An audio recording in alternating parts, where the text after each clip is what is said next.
A very troubling Foreign Intelligence Service (SVR) urgent action bulletin circulating in the Kremlin today states that President Donald Trump has convened all of his top national security officers for an emergency meeting at his secure Camp David military protected complex after his receiving firm, conclusive evidence that a leftist communist American terror organization named ANTIFA is training several hundreds of its forces in Venezuela, and who are the paramilitary wing of the Democratic Party and whose stated goal is the violent overthrow of the United States government.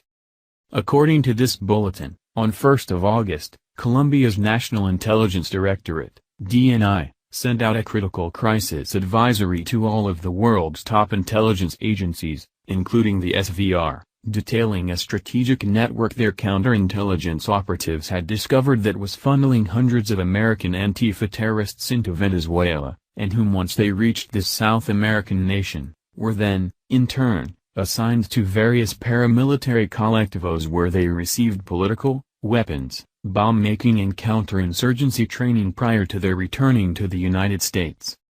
The Venezuelan collectivo paramilitaries, this bulletin explains, is a nationwide communistic organization of neighborhood collectives established by that nation's regime to protect it against overthrow, and who are all heavily armed by their regime and that Human Rights Watch has described as being armed gangs who use violence with impunity and who harass political opponents of the Venezuelan government. Upon President Trump receiving this vital information, this bulletin continues, he immediately dispatched his Vice President, Mike Pence, to Colombia to verify its conclusions, with his further, on 9th of August, ordering a NATO request for pricing, RFP, titled Development of NATO Military Operations and Urban Environment concept that calls for the training of these military forces in how to fight in big cities with dense, interconnected populations and Trump, also, on 11th of August, threatening Venezuela with military force by his stating, "We have many options for Venezuela including a possible military option if necessary. We have troops all over the world in places that are very, very far away. Venezuela is not very far away." As to why President Trump threatened to use military force against Venezuela on 11th of August, this bulletin explains, was due to Colombia's DNI noting in their critical crisis advisory that Antifa terrorist captains returning to the United States were covertly designating themselves to their other terror forces in their planned mob actions by their wearing of t-shirts with emblazoned with the words Militias Antifascistas, and that Trump's Federal Bureau of Investigation, FBI, also on 11th of August, had just notified him were gathering in mass in Charlottesville, Virginia.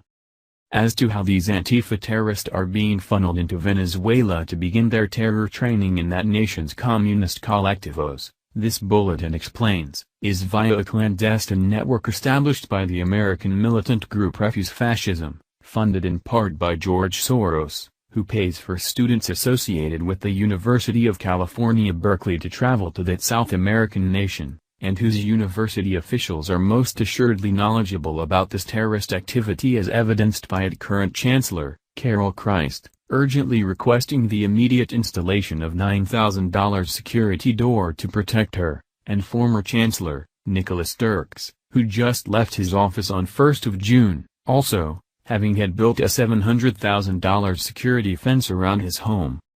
To how great a threat these Antifa terrorists actually are to the United States, this bulletin notes, the SVR has rated as extremely, and as evidenced by one of their heroes, named Emily Rose Nauert, warning the New York Times this past week, "You need violence in order to protect non-violence. That's what's very obviously necessary right now. It's full-on war."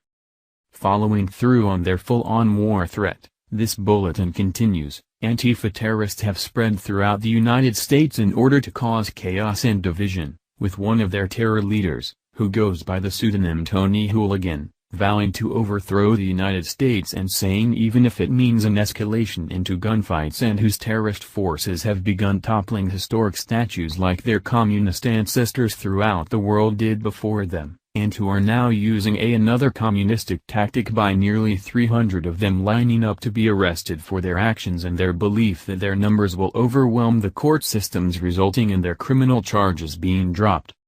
Antifa terrorists in America this past week too, this bulletin notes, have even spread to the nation's heartland, where Antifa communist mob attacked the main government building of Hennepin County in Minnesota, took down and burned the American flag that was flying there, then erected their own Antifa flag for everyone to see how much power they had.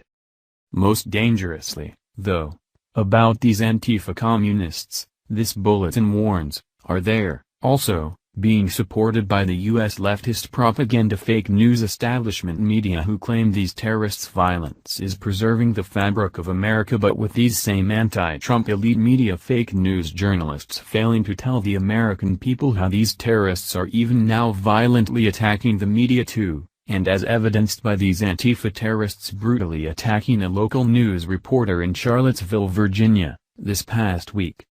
After Antifa terrorists left that local CBS 6 news reporter in Charlottesville bloody and concussed, this bulletin continues, they claimed it was his fault because they had demanded that journalists stop doing their jobs because they didn't have consent to document what was happening, and accused the news gatherers they assaulted of perpetuating a rape culture with an Antifa leader, going by the pseudonym of Seven Hills, stating to the media, "We do not fear you.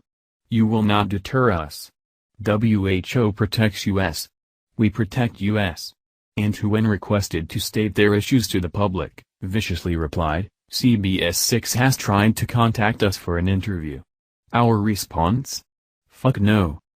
Not just the US fake news leftist media are protecting these Antifa communist terrorists either, this bulletin explains, but so too are many of America's most elite university professors, such as George Sikari Ilomar, a professor at Drexel University in Philadelphia, who says he supports Antifa for their direct actions of violence made outside of any government structure. Rather than be swayed by thoughts and opinions of those American university professors supporting and glorifying these Antifa communists, however, this bulletin continues, that nation would be better served by those in power listening to the highly esteemed MIT professor, and the father of modern linguistics, Noam Chomsky, who is now warning that these Antifa terrorists are a gift to the right as they are feeding the very fire they seek to extinguish. With the rightist forces in America being led by President Trump, this bulletin further notes, Noam Chomsky's words of warning have been proved true, as 68% of Trump's Republican Party voters said in a new CBS News poll that they supported their presidents blaming Antifa communists for being half of the deadly violence occurring in Charlottesville last week, but that the other peoples in America aren't allowed to know about. As the leftist forces in America continue to cheer to apparent successes of these Antifa communists against President Trump, though, this bulletin says, emboldened Democratic Party leaders have escalated their battles too, and as exampled by Democratic Party Missouri Senator Maria Chappelle proclaiming to her leftist supporters yesterday, "I hope Trump is assassinated," and Democratic Party U.S. Congressman Steve Cohen, also yesterday, saying that he will introduce articles of impeachment against Trump based on this president's defense of white supremacists. This bulletin further notes that even from the globalist wing of his own Republican Party is President Trump taking fire too, and as exampled by Republican Party U.S. Senator Bob Corker saying yesterday about Trump, "I do think that there do need to be radical changes. He has not demonstrated that he understands the character of this nation. Our nation is going to go through great peril." FVR intelligence analysts writing in this report, however, dismiss most of Senator Corker's words because, they state, if there is anyone who understands the character of America more than anyone else, it's President Trump, and who, in his ascent to the U.S. presidency, accomplished a feat no one else dared think could be done by his defeating of not only his Republican Party opponents, but the entire Bush family regime, the even more powerful Clinton family regime, and Obama's Democratic Party too.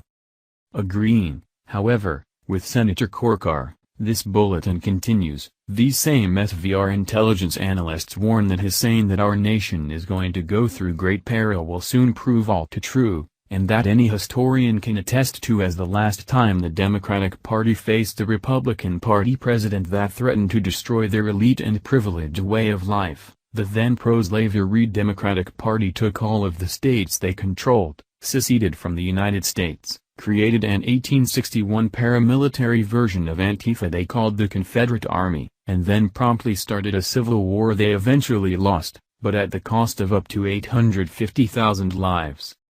If the Antifa communist terrorists and their fake news propagandist media supporters, though, really wanted to remain true to their stated aim and goals of totally erasing from America's historical memory everything related to racism, this bulletin says, instead of their calling for the destruction of all Confederate Civil War monuments, Confederate statues today, book burnings tomorrow, the blowing up of Mount Rushmore, and the eradication of everything having to do with their nation's founding fathers because most of them were slave owners, they should first destroy the very head of the snake of racism called the Democratic Party, whom, they conveniently forget, defended slavery, started the Civil War, created Jim Crow laws, founded the KKK, and fought against every major civil rights act in U.S. history. This bulletin concludes by noting, of course, that no such thing will happen as these Antifa communists and their fake news propagandist media supporters cannot even acknowledge the simplest fact that the less racist America gets,